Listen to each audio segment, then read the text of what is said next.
তুমি স্কুলে আজকে কি কি পড়েছো বলো, হোমওয়ার্কগুলো করেছো কিনা বলো, তুমি ওই সাবজেক্টে কোন গ্রেড পেয়েছো বলো, তুমি কেন সেখানে ফার্স্ট হতে পারলে না বলো, তোমাকে কি আমি খাওয়াই না, তুমি কি অন্যদের চেয়ে কম খারাপ জায়গায় থাকো, তোমার পেছনে কি আমার ব্যয় কম হয়, এই যে তোমার বাবা সারাটা দিন তোমার জন্য কাজ করে, এই যে আমি সারাটা দিন তোমাদেরকে নিয়ে ব্যস্ত থাকি, এগুলো কি কোনো মূল্য নেই? It is your language, it is your expectation. আর তিনি কি বললেন? ইয়া বুনাইয়া লা তুশরিক বিল্লাহ, হে আমার সন্তান, তুমি তোমার রবকে ভুলে যেও না। ইতিহাসের কোন ক্ষণে কোথায় একজন লোকমানের জন্ম হয়েছে এবং কোথায় কখন তিনি তার সন্তানকে ডেকে কোন জায়গায় বলেছেন, সেই সময় কি ধরেন বিবিসি, সিএনএন, ফক্স নিউজ অথবা বাংলাদেশের অনেক বড় বড় অথবা social media, Facebook, YouTube, Twitter, Instagram, LinkedIn, এরকম কিছু ছিল? তাহলে তিনি এমন কি কাজটি তিনি করলেন যে আল্লাহ সুবহানাহু ওয়া তাআলা কোরআনের একটি সূরা তার নামে নামকরণ করলেন। শুধু তাই না, কোরআনের একটি সূরার একটা বৃহৎ অংশ জুড়ে তার আলোচনাই করা হয়েছে। তো আপনারা এই জায়গাটাতে আপনাদেরকে থমকে দাঁড়াতে হবে, চিন্তা করতে হবে। You will have to pause, ponder. তিনি কী কাজটি করেছেন? কাজটি একটাই, তিনি হতে পারে তার ঘরের নির্জন কোণে, এটা কোনো প্যালেস ছিল কিনা তাও আমরা জানি না, অথবা কোনো কুঁড়েঘর ছিল তাও আমরা জানি না, হতেও পারে তিনি রাস্তা দিয়ে যখন তার ছেলেকে নিয়ে হাঁটছিলেন হাত ধরে, তখন তার ছেলেকে কিছু কথা তিনি বলেছেন, অথবা মসজিদের কোনো কোণে বসে, অথবা যখন ছেলেকে আল্লাহ সম্পর্কে জানাচ্ছিলেন বা দিন, অথবা এমনি তার সাথে কনভারসেশন করছিলেন কোনো ইস্যু নিয়ে, তখন হয়তো এই আলোচনাগুলো করেছেন। কোন ক্ষণে করেছেন তাও আমরা জানি না, কিন্তু একটি আলোচনা ছেলে এবং বাবার সাথে হয়েছে। বাবা তার ছেলেকে কিছু কথা বলেছেন, এই কথাগুলো আল্লাহ সুবহানাহু ওয়া তাআলার কি ভালো লেগেছে। আল্লাহ সুবহানাহু ওয়া তাআলা মানব জাতির জন্য এগুলোকে শিক্ষার উপকরণ হিসেবে উপস্থাপন করলেন। এবং ইন্টারেস্টিংলি আল্লাহ তাআলা শুরুই করেছেন ওয়ালাকাদ আতাইনা লুকমান আল হিকমাতা আনিশকুর লিল্লাহ, ওয়ালাকাদ আতাইনা লুকমান আল হিকমা, আর অবশ্যই অবশ্যই আমরা দিয়েছিলাম লোকমানকে আল হিকমা। আল হিকমা, what is the meaning of আল হিকমা? It deserves huge discussion. এটা এক দুই কথার আলোচনার বিষয় নয়, এটা একটা বড় আলোচনার বিষয়। হিকমা শব্দটি এসে আল হাকাম থেকে, অথবা আল এহকাম থেকে, অথবা আল হুকুম থেকে, অথবা আল হাকামা থেকে, অনেক কিছু থেকে আসতে পারে। যেমন আরবরা তাদের উট অথবা ঘোড়া ইত্যাদিকে তাদের মুখের সাথে অথবা তার নাকের সাথে একটা রশি লাগিয়ে রাখে ওটাকে নিয়ন্ত্রণ করার জন্য, এটাকে বলা হয় আল হাকামা। অথবা আল হুকুম, আল হিকমা এটা থেকে হতে পারে, অথবা আল হিকা হাকিম থেকে আসতে পারে, যার মানে হচ্ছে প্রজ্ঞা, উইজডম। অথবা এটা থেকে আল হুকুম থেকে, অর্থাৎ তিনি ছিলেন বিচারকের মতো, অর্থাৎ তিনি ভালো এবং মন্দ, কোনটা সত্য কোনটা মিথ্যা, কোনটা কল্যাণকর কোনটা অকল্যাণকর, এটা পার্থক্য করার মতো বিচক্ষণতা তার ছিল। উই নো বিকজ এটা lot of money, lot of meanings এটা আছে, অনেক এটার অর্থ আছে। তো যে কোনো অর্থ you can take any one of the meanings, অথবা all the meanings are implied এখানে আছে। লোকমান আলাইহিস সালামকে আল্লাহ প্রজ্ঞা দিলেন, অথবা তাকে কন্ট্রোলিং পাওয়ার দিলেন। ভালো করে শুনুন, কন্ট্রোলিং পাওয়ার দিলেন, অথবা তাকে ম্যানেজমেন্ট স্কিল তাকে প্রদান করলেন, কিভাবে how to manage, how to rain in, how to control, এরকম একটি প্রজ্ঞা তাকে আল্লাহ তাআলা প্রদান করলেন। এবং এই প্রজ্ঞার একটা জিনিস হলো আনিশকুর লিল্লাহ, কি করো? শুকর আদায় করো। কার? আল্লাহ তাআলা। আনিশকুর লিল্লাহ, আল্লাহ শুকর আদায় করো। ওমান ইয়াশকুর ফাইন্নামা ইয়াশকুরু লিনাফসি ওমান কাফারা ফাইন্নাল্লাহা গানিয়্যুন হামিদ। শুকর আদায় করা আল্লাহ সুবহানাহু ওয়া তাআলার জন্য, এটা ছিল তার প্রজ্ঞার শ্রেষ্ঠতম বহিঃপ্রকাশ। And now let's come to us, how much thankful we are or grateful we are to Allah subhanahu wa ta'ala. আল্লাহর প্রতি আমাদের কৃতজ্ঞতা কতটুকু? উইজডম আসর একটা প্রধানতম একটা চ্যানেল হলো, উইজডম আসর একটা প্রধানতম চ্যানেল হলো কৃতজ্ঞতা, গ্র্যাটিটিউড, কৃতজ্ঞতা আদায় করা। Gratitude should be your attitude. বলা হয় যে গ্র্যাটিটিউড এটা তার ছিল একটা বড় যোগ্যতা অথবা একটা বড় বৈশিষ্ট্য। এবং আপনি জানেন পৃথিবীতে সবচেয়ে সুখী মানুষ তারাই যারা বেশি কৃতজ্ঞ। আপনি আপনার জীবনে কৃতজ্ঞতা আদায়ের জন্য বহু কিছু খুঁজে পাবেন। অকৃতজ্ঞ হওয়ার উপকরণ আপনার জীবনে কম, অথবা ফরগেটফুল হওয়ার ইস্যু আপনার কাছে আপনার জীবনে খুবই কম। যদি এমন হয় যে আপনার জীবনে কখনো কখনো কোনো বিপদ হয়েছে, তাহলে বিপদের চেয়ে সম্পদের পরিমাণ অনেক অনেক বেশি। আপনি হয়তো জ্বর উঠেছে, এটা একটা সমস্যা হতে পারে। আপনার হয়তো ধরুন কিছু টাকা পয়সা খরচ হয়ে নষ্ট হয়েছে, ব্যবসায় আপনি লস করেছেন, চাকরিটা যথাযথভাবে হয় নাই, পরীক্ষায় আপনি খুব ভালো করে রেজাল্ট করেননি, স্বামীর সাথে ঝগড়া বিবাদ হয়েছে, সন্তানরা একটু কি, অথবা ধরেন সন্তান হচ্ছে না সময় মতো, মানে আপনার এক্সপেকটেশন অনুসারে, আপনার হয়তো loads of complaints you have. কিন্তু এর বাইরে যদি আপনাকে আল্লাহ তাআলা যা দিয়েছেন সেটি নিয়ে যদি কখনো চিন্তা করেন, তাহলে আপনি দেখবেন আল্লাহ সুবহানাহু ওয়া তাআলা যা দিয়েছেন তার বিপরীতে যতটুকু আপনাকে তিনি পরীক্ষায় ফেলেছেন তা এটা ইনসিগনিফিক্যান্ট অথবা ইনকম্পারেবল, এটা কম্পেয়ার করার মতো না। আপনি আল্লাহ সুবহানাহু ওয়া তাআলার প্রতি, অথবা আপনার এনভায়রনমেন্টে যারা আছে, যেমন প্যারেন্টসের প্রতি, পিতামাতার প্রতি, অথবা স্বামী বা স্ত্রীর প্রতি, অথবা আপনার বাবা, আপনার ভাই বোনদের প্রতি, অথবা আপনার ফ্রেন্ডসদের প্রতি, আপনার কলিগদের প্রতি, অনেকের প্রতি আপনি কৃতজ্ঞ হওয়ার অনেক এলিমেন্ট খুঁজে পাবেন। কিন্তু শয়তান আমাদেরকে সর্বদাই অকৃতজ্ঞ বানাতে চায়। আমাদের কথা এবং আচরণে এটা যদি থাকে, তাইলে আল্লাহ সুবহানাহু ওয়া তাআলা এটা বাড়িয়ে দেবেন। এটি হলো লোকমান আলাইহিস সালামের প্রজ্ঞার বহিঃপ্রকাশ। কিন্তু লোকমানের মূল প্রজ্ঞাটা কোথায়? তিনি তো আল্লাহর প্রতি কৃতজ্ঞ। আল্লাহর প্রতি কৃতজ্ঞতার তার দ্বিতীয় যে ইস্যুটি, সেই ইস্যুটি আপনাদের সাথে প্রচণ্ডভাবে জড়িত, আরও বেশিভাবে জড়িত। এবং এই কারণে কোরআন আল্লাহ সুবহানাহু ওয়া তাআলা কৃতজ্ঞতার কথা বারবার তিনি বলেছেন, তোমরা কৃতজ্ঞ থাকো, অথবা তোমরা কৃতজ্ঞ হও। আনিশকুর লি ওয়ালি ওয়ালিদাই, কৃতজ্ঞতার কথা বলে 2 নম্বর যে বিষয়টি বলছি যে লোকমান আলাইহিস সালামের প্রজ্ঞা এর কথা আল্লাহ তাআলা বললেন, ওয়াইজ ক্বালা লোকমানু লিবনিহি ওয়া হুয়া ইয়াইযুহু ইয়া বুনাইয়া লা তুশরিক বিল্লাহ। লোকমান আলাইহিস সালাতু ওয়াস সালাম প্রজ্ঞাটি প্রকাশ পেয়েছে কোথায়? যখন তিনি ঘরের নির্জন কোনো কোণে, অথবা রাস্তায় হাঁটতে হাঁটতে, অথবা পিকনিক কোথাও বেড়াতে গিয়েছেন তার ছেলেকে নিয়ে, অথবা তার ছেলের হোম স্কুলিং তিনিই করছিলেন, তিনিই তাকে পড়াচ্ছিলেন, এরকম কোনো একটা জায়গায়, অথবা সকালবেলা যখন ফজরের নামাজ পড়তে যাচ্ছিলেন, যাওয়ার সময় তাকে বলেছেন, অথবা মসজিদের কোনো একটা কর্নারে বসে বসে ছেলেকে তিনি পড়াচ্ছিলেন, সেখানে তিনি বলেছেন, কোন জায়গায় বলেছেন আমরা জানি না, তিনি তার ছেলেকে লক্ষ্য করে বললেন, ইয়া বুনাইয়া লা তুশরিক বিল্লাহ। What is the meaning of ইয়া বুনাইয়া? আমাদের সন্তানদের সাথে, শিশুদের সাথে কমিউনিকেশন এর ল্যাঙ্গুয়েজটা কেমন হওয়া দরকার?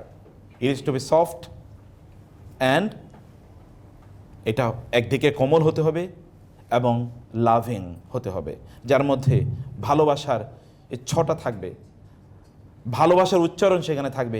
ইয়া বুনাইয়া, নট ইয়া ইবনি, হে আমার ছেলে না, হে আমার প্রিয়তম সন্তান, হে আমার প্রিয় সন্তান। মা এবং বাবা সবাইদেরকে বলছি, আপনাদেরকে বলছি, আমার নিজকে আমি বলছি। এই আলোচনা আমার পরের, আমি লোকমান আলাইহিস সালামের উপাখ্যানটা, তার আলোচনাটা একটু শেষ করি। লোকমান আলাইহিস সালাম তিনি তার সন্তানকে ডেকে বললেন, ইয়া বুনাইয়া লা তুশরিক বিল্লাহ, হে আমার বৎস, হে আমার সন্তান, হে আমার প্রিয়তম সন্তান, লা তুশরিক বিল্লাহ, তুমি আল্লাহর সাথে শিরক করো না। প্রথম লেসনটা কি? লা তুশরিক বিল্লাহ। আমাদের প্রথম লেসনটা কি? তুমি স্কুলে আজকে কি কি পড়েছো বলো, হোমওয়ার্কগুলো করেছো কিনা বলো, তুমি ওই সাবজেক্টে কোন গ্রেড পেয়েছো বলো, তুমি কেন সেখানে ফার্স্ট হতে পারলে না বলো, তোমাকে কি আমি খাওয়াই না, তুমি কি অন্যদের চেয়ে কম খারাপ জায়গায় থাকো, তোমার পেছনে কি আমার ব্যয় কম হয়, এই যে তোমার বাবা সারাটা দিন তোমার জন্য কাজ করে, এই যে আমি সারাটা দিন তোমাদেরকে নিয়ে ব্যস্ত থাকি, এগুলো কি কোনো মূল্য নেই? It is your language, it is your expectation. আর তিনি কি বললেন? ইয়া বুনাইয়া লা তুশরিক বিল্লাহ, হে আমার সন্তান, তুমি তোমার রবকে ভুলে যেও না। কারণ হচ্ছে কি জানেন? আপনি আপনার সন্তানকে যতটুকু ভালোবাসতে পারবেন, অথবা আপনি আপনার সন্তানের জন্য যতটুকু কেয়ারিং হন না কেন, আপনার রব আপনার সন্তানকে তার চেয়ে 1000 কোটি গুণ বেশি ভালোবাসেন, অথবা তার চেয়ে বেশি। এবার তিনি তার সন্তানকে বললেন যে তুমি লা তুশরিক বিল্লাহ, তুমি আল্লাহর সাথে শিরক করো না, আল্লাহকে তুমি ভুলে যেও না, আল্লাহকে তুমি অস্বীকার করো না, আল্লাহর প্রতি তোমার যে দায় আছে, যে দায়িত্ব আছে, এই দায়িত্বটা তুমি সদা সর্বদা তুমি পালন করবে। আমাদের এবং আপনাদের আলোচনা টপিককে আপনার সন্তানদের সাথে আপনি আলোচনা করেন কি নিয়ে? একদিন রেকর্ড করে দেখেন যে এটা যদি আল্লাহকে শোনানো হয় তাহলে তিনি কি বলবেন। লোকমান আলাইহিস সালাম তাকে বললেন, লা তুশরিক বিল্লাহ, তুমি আল্লাহর সাথে শিরক করো না। কারণ তিনি বুঝেছেন যে আমার সন্তানের প্রতি আমার সবচেয়ে বড় দায় হচ্ছে যিনি তাকে সৃষ্টি করেছেন, যিনি তার টেক কেয়ার করবেন। ওয়া ইউরসিলু আলাইকুম হাফাজা, আপনার সন্তানকে আপনি বাঁচাতে পারবেন না, রক্ষা করতে পারবেন না। আপনি কি সারাদিন আপনার কোলের নিচে তাকে রাখবেন? তা তো রাখতে পারবেন না। কোলের নিচে রাখলেও তো করোনার মতো কিছু এসে তাকে আঘাত করতে পারে, কিছুই আপনি জানেন না। তাকে রক্ষা করার দায়িত্ব কার? আল্লাহ। এটা রক্ষা করা, যখন ছোটবেলায় তাকে যেভাবে রক্ষা করেছেন, বড়বেলা আল্লাহ সুবহানাহু ওয়া তাআলা তার পক্ষ থেকে নিয়োজিত ফেরেশতারা, ওমা ইয়ালামু জুনুদা রাব্বিকা ইল্লাহু, তোমার রবের সৈন্যদের কিছুই তোমরা জানো না। রবের সৈন্য, আল্লাহ সুবহানাহু ওয়া তাআলার সৈন্য অন্য কিছু, সেটা আপনি হয়তো বুঝেনও না, আমি হয়তো বুঝি না। তার ব্যাপারে যদি আমরা তাকে না জানিয়ে দেই, তার সাথে যদি পরিচয় না করিয়ে দেই, তাইলে আমরা তাদের জীবনের সবচেয়ে বড় ক্ষতিটি আমরা তাদের করলাম। আল্লাহ তাআলা বললেন যে লোকমান তার সন্তানকে আল্লাহ সুবহানাহু ওয়া তাআলা সম্পর্কে জানিয়ে দিলেন এবং তিনি লা তুশরিক বিল্লাহ ইন্না শিরকা লাযুলমুন আযীম। এবার আল্লাহ সুবহানাহু ওয়া তাআলা বললেন, লোকমান তার সন্তানকে বললেন যে তুমি আল্লাহ সুবহানাহু ওয়া তাআলা এর সাথে শিরক করবে না। ওয়া হুয়া ইয়াইযুহু, তিনি তার সন্তানকে ওয়াজ করছেন। তিনি তার সন্তানকে কি করছেন? ওয়াজ করতেছেন। ওয়াজ, এটা হচ্ছে ওয়াজ, এটা হচ্ছে আলোচনা। নট ইউটিউব ছেড়ে দিলেন, নট কার্টুন ছেড়ে দিলেন, অথবা তার সিনেমা ছেড়ে দিলেন, অথবা মোবাইল বা ডিভাইস তার হাতে দিয়ে দিলেন, তুমি এটা দেখ কিছুক্ষণ এটা নিয়ে তুমি বসে থাকো, এটা নিয়ে তুমি থাকো, সময় কাটাও, ফ্রি টাইম। মানে ফ্রি টাইম মানে কি? ফ্রি টাইম হলে এটা কিছুক্ষণ কার্টুন দেখো, এটা হলো আমাদের ফ্রি টাইম। আল্লাহ তাআলা বললেন ওয়াসাইনাল ইনসানা বিওয়ালিদাইহি, ওয়াসাইনাল ইনসানা। লোকমানের আলোচনা চলছে, কিন্তু হঠাৎ করে আল্লাহ সুবহানাহু ওয়া তাআলা তার নিজের কথা এখানে ঢুকিয়ে দিলেন। এরপরে আলোচনা কিন্তু লোকমানের, ওয়া ইন জাহাদাকা, এরপরেও লোকমান ইয়া বুনাইয়া ইন্নাহা ইন তাকুম মিসকাল হাব্বাতিন, এরপর আবার লোকমানের আলোচনা ইয়া বুনাইয়া ওয়ালা তুসাইর খাদ্দাকা ওয়াকসিদ ফি মাশিকা। সবগুলো আলোচনা কিন্তু লোকমানের, কিন্তু মধ্যখানে আল্লাহ সুবহানাহু ওয়া তাআলা তিনি তার কথা বললেন। কি কথা বললেন? লোকমান বলছেন তার ছেলেকে তুমি আল্লাহর সাথে শিরক করো না। এবার এই ঘটনাকে কেন্দ্র করে আল্লাহ সুবহানাহু ওয়া তাআলা লোকমানের ছেলে সহ গোটা পৃথিবীর সকল সন্তানদেরকে বললেন যে তোমরা হে মানুষ, ওয়াসাইনাল ইনসান। লোকমান কিন্তু ওয়া হুয়া ইয়াইযুহু, তিনি তার সন্তানকে ওয়াজ করছেন, আর আল্লাহ তাআলা বলেন ওয়াসাইনা, এবার আমরা নির্দেশ প্রদান করলাম। লোকমান করছেন ওয়াজ, মানে নসিহা করছেন, মোটিভেট করছেন, আর আল্লাহ বললেন আমি নির্দেশ প্রদান করলাম ওয়াসাইনাল ইনসানা, গোটা মানব জাতিকে, বিওয়ালিদাইহি হুসনা বা বিওয়ালিদাইহি ইহসানা, যে তোমরা বিওয়ালিদাই, তোমরা তোমাদের পিতা মাতার প্রতি উত্তম আচরণ করবে, আমি মানব জাতিকে নির্দেশ প্রদান করলাম। লোকমান আলাইহিস সালাম একজন মাত্র মানুষ, তিনি বললেন তার সন্তানকে। আল্লাহ সুবহানাহু ওয়া তাআলা লোকমানের এই ঘটনাকে সামনে এনে এবার গোটা মানব জাতিকে আল্লাহ সুবহানাহু ওয়া তাআলা, মানে মানব জাতি, মানে আমরাও তো আমাদের পিতামাতার সন্তান, আমাদের পিতামাতার সাথে আমাদের কি আচরণ হবে এটা তিনি বলে দিলেন, ইনক্লুডিং লোকমানের ছেলে, যে তোমরা কি করবে, তোমাদের বিওয়ালিদাই, তোমাদের পিতা মাতার সাথে তোমাদের উত্তম আচরণের নির্দেশ প্রদান করলাম। এরপরে কথাটা কেমন আসার কথা? তোমার পিতা মাতার সাথে ভালো আচরণ করবে, তাদেরকে কষ্ট দেবে না, ইত্যকার কথা বলার কথা। কিন্তু আল্লাহ সুবহানাহু ওয়া তাআলা নিয়ে আসলেন শুধু মায়ের কথা। হামালাতহু উম্মুহু কুরহান ওয়া হামাদাতহু উম্মুহু ওয়াহনান আলা ওয়াহনিন ওয়া ফিসালুহু ফি আমাইনি আনিশকুর লি ওয়া লিওয়ালিদাইক ইলাইয়াল মাসির। দেখেন কি হচ্ছে, হামালাতহু উম্মুহু ওয়াহনান আলা ওয়াহনিন, তার মা তাকে পেটে ধারণ করেছে এবং তাকে কি প্রসব করেছে, ওয়াহানান আলা ওয়াহনিন, দুর্বলতার উপর দুর্বলতা, কষ্টের উপর কষ্ট ছিল। মানে এখানে মায়ের কথাটা আল্লাহ সুবহানাহু ওয়া তাআলা বললেন এবং 3 বার মায়ের কথা বললেন এখানে। আচ্ছা, মায়ের কথা কেন? এখানে বাপ কই? আলোচনা করতেছে কে? বলছে কে বলেন তো? বলছে তো বাবা। অতএব কথা বলা উচিত ছিল এরকম যে তুমি তোমার বাবার সাথে আচরণ করবে উত্তম, কিন্তু আল্লাহ তাআলা প্রথমেই বললেন মা এবং বাবা। এরপরে তিনি শুধু মায়ের আলোচনা করলেন যে মা, তোমাকে 3টি কষ্ট এমনভাবে তোমার ব্যাপারে নিয়েছে যে কষ্টগুলো সে আর বাবার নাই বলতে গেলে চলবে, খুবই মিনিমাম লেভেলের আছে। এটা হচ্ছে পেটে ধারণ করা, প্রসব করা এবং কি ব্রেস্ট ফিডিং করা, এই 3টি সময়। রাসূলুল্লাহ সাল্লাল্লাহু আলাইহি ওয়াসাল্লামকে যখন একজন ব্যক্তি এসে বললেন মান আহাক্কুন নাসি ইলাইয়া আবা আলাইয়া, আমার উপর সবচেয়ে বেশি অধিকার কার, তিনি কি বলেছেন? তোমার মায়ের। সুম্মা মান, তারপরে কার? তোমার মায়ের। সুম্মা মান, তারপরে কার? তোমার মায়ের। সুম্মা মান আবুকা। রাসূল ইসলাম ওই ব্যক্তি বললেন আমার উপর সবচেয়ে বেশি অধিকার কার? তোমার মায়ের। তারপর কার? তোমার মায়ের। তারপর কার? তোমার মায়ের। তারপর কার? তোমার বাবার। আল্লাহ কয়বার বলেছেন মায়ের কথা? রাসূল সাল্লাল্লাহু আলাইহি ওয়াসাল্লাম কি 4 বার বলবেন না 2 বার বলবেন? তিনিও 3 বারই বলবেন, কারণ তিনি তো কোরআনের ব্যাখ্যাই তিনি করছেন। কোরআনের বাইরে, আল্লাহর কথার বাইরে তো তিনি যান না। তিনিও বললেন 3 বার মায়ের কথা বললেন। তার মানে শুনুন, আপনার যদি আপনাদের সন্তানদেরকে, বাবারা এবং মায়েরা, আপনাদের সন্তানদেরকে যদি আল্লাহ সুবহানাহু ওয়া তাআলাকে চিনিয়ে দিতে পারেন, আল্লাহ তাআলা তাদের অন্তরে এমন ইন্সপায়ারেশন তৈরি করে দেবেন যে তোমার পিতা মাতার সাথে, বিশেষ করে তোমার মায়ের সাথে উত্তম আচরণ করো। মায়েরা শুনুন ভালো করে, তোমার মায়ের সাথে উত্তম আচরণ করে, এটা আল্লাহ তাআলা শিখিয়ে দেবেন।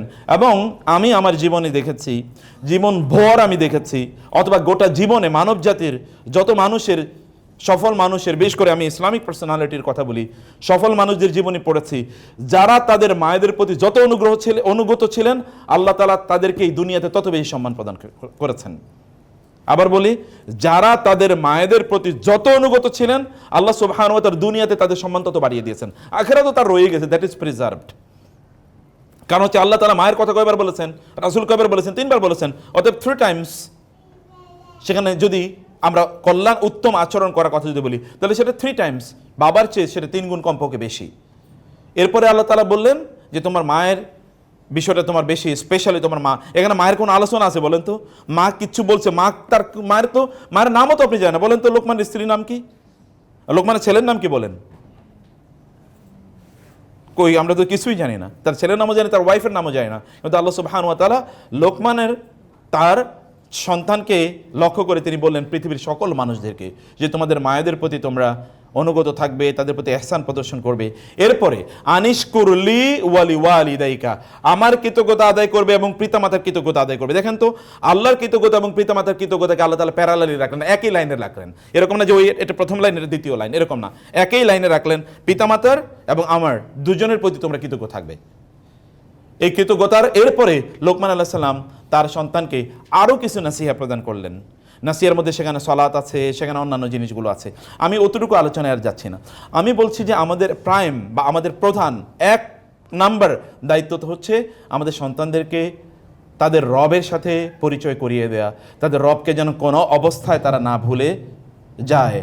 এই কাজ আমাদের 1 নাম্বার কাজ। যদি আপনি এই কাজটি করতে পারেন, তাহলে the rest will be done by Allah সুবহানাহু ওয়া তাআলা।